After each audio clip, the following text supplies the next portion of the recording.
ঢাকার উপকণ্ঠে বিকেলের আলো তখন ধীরে ধীরে মিশে যাচ্ছে কুয়াশায়। সবুজ মাঠের ওপর মানুষ সমুদ্রের মতো জমে আছে, নিস্তব্ধ কিন্তু উত্তপ্ত। বাতাসে অদ্ভুত এক গন্ধ, ধূপ, ধুলো আর অশ্রুর।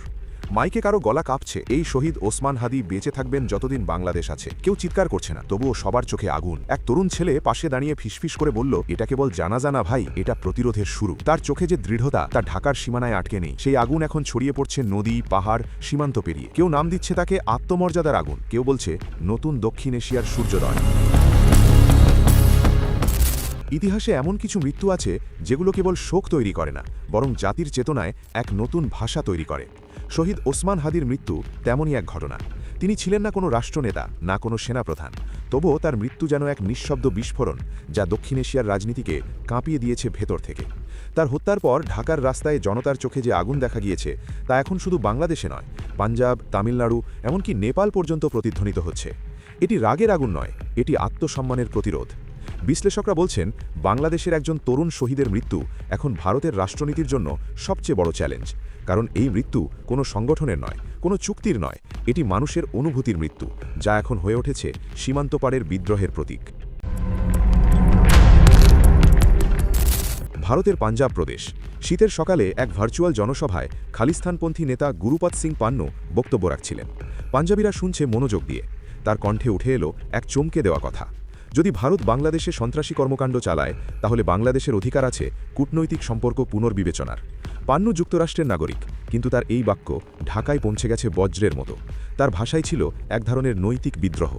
তিনি বললেন, যেভাবে ভারতের ভেতরে বিরোধী কণ্ঠ দমন করা হচ্ছে, সেই ধারা যদি বাংলাদেশে প্রবেশ করে, তবে এই অঞ্চলে আগুন ছড়াবে।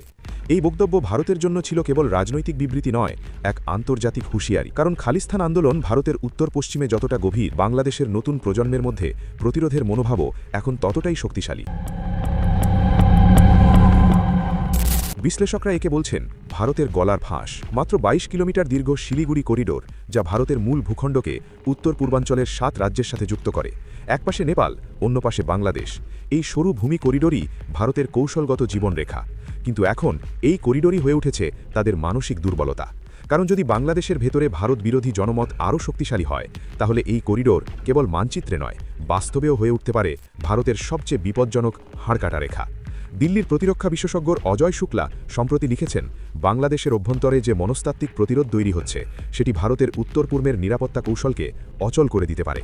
এখন দিল্লির ঘুম ভাঙে এই এক শব্দে, শিলিগুড়ি। দক্ষিণ এশিয়ার মানচিত্রে এক নতুন বাস্তবতা তৈরি হচ্ছে। খালিস্তান আন্দোলন, তামিল জাতীয়তাবাদ, উত্তর পূর্ব ভারতের উপজাতীয় সংগঠন, নেপাল ও শ্রীলঙ্কার জাতীয়তাবাদী শক্তি সবই এক অদৃশ্য সুতায় যুক্ত হচ্ছে। এটিকে বলা হচ্ছে এক অনানুষ্ঠানিক প্রতিরোধের নেটওয়ার্ক। এই নেটওয়ার্কের কেন্দ্র এখন ঢাকা, কারণ তারা দেখছে একটি ছোট দেশও বড় শক্তির চাপের মুখে মাথা উঁচু করে দাঁড়াতে পারে। বাংলাদেশের তরুণ প্রজন্ম আজ ওসমান হাদিকে কেবল একজন নিহত নেতা হিসেবে না, তারা তাকে দেখে আত্মমর্যাদার প্রতীক হিসেবে। একজন রাজনৈতিক বিশ্লেষক বললেন, ওসমান হাদির মৃত্যু তরুণদের শেখাচ্ছে ভয় নয়, মর্যাদা দিয়েই রাষ্ট্রকে রক্ষা করা যায়। এই ধারণাটি এখন ভারতের কূটনীতিকদের জন্য আতঙ্কের কারণ এই প্রতিরোধ কোনো অস্ত্র বা সংগঠন ভিত্তিক নয়, এটি মানুষের চেতনার ভেতর জন্ম নেওয়া এক ঝড়, যার বিরুদ্ধে রাষ্ট্রীয় প্রোপাগান্ডা কার্যত ব্যর্থ। ওসমান হাদির মৃত্যুর পর কানাডা, ইউরোপ ও উত্তর আমেরিকায় এক প্রশ্ন ঘুরছে, ভারত কি তার সীমান্তের বাইরে হত্যাকাণ্ড চালাচ্ছে? এই সন্দেহ নতুন নয়। কানাডার খালিস্তান নেতা হরদীপ সিং নিজ্জারের হত্যার পর থেকেই পশ্চিমা বিশ্বে ভারতের ভূমিকা নিয়ে প্রশ্ন উঠেছিল। কিন্তু বাংলাদেশে ওসমান হাদির রহস্যজনক মৃত্যু সেই সন্দেহকে আরও গভীর করেছে। লন্ডন, অটোয়া, ওয়াশিংটন সবখানেই এখন ভারতীয় কূটনীতিকদের মুখোমুখি হতে হচ্ছে কঠিন প্রশ্নের। দিল্লি বলছে, আমরা জড়িত নই, কিন্তু তারা প্রমাণ দিতে পারছে না। এক মার্কিন থিঙ্ক ট্যাঙ্কের রিপোর্টে বলা হয়েছে, ভারত এখন এক বিপজ্জনক ট্রেন্ডে পা দিয়েছে, সীমান্ত পেরিয়ে লক্ষ্যভিত্তিক হত্যাকাণ্ড। আর বাংলাদেশ এই প্রেক্ষাপটে একটি নতুন অবস্থান নিচ্ছে। আর কোনো দেশের ছায়ায় নয়, বরং নিজস্ব সার্বভৌম কণ্ঠে কথা বলছে।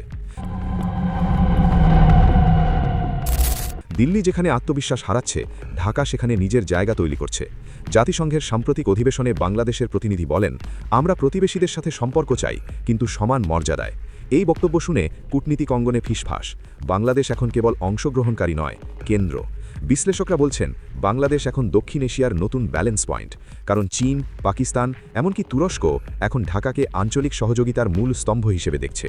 দিল্লির মিডিয়াতে বারবার লেখা হচ্ছে বাংলাদেশ আমাদের হাতের বাইরে চলে যাচ্ছে, কিন্তু ঢাকায় কেউ ভীত নয়, বরং তরুণ প্রজন্মের মুখে মুখে ঘুরছে একটাই বাক্য, আমরা স্বাধীনতা শুধু অর্জন করিনি, এখন সেটি রক্ষা করতে শিখেছি। রাত নেমেছে ঢাকায়, শহরের বাতাসে এখনও ধূপের গন্ধ। ফুলের পাপড়ি ছড়ানো পথে এক বৃদ্ধ দাঁড়িয়ে আছেন, তার হাতে ওসমান হাদির ছবি, চোখে জল নয়, আগুনের প্রতিফলন। দূরে আজিমপুর থেকে স্লোগান উঠছে, বাংলাদেশ মানে মাথা উঁচু করে দাঁড়ানো মানুষ।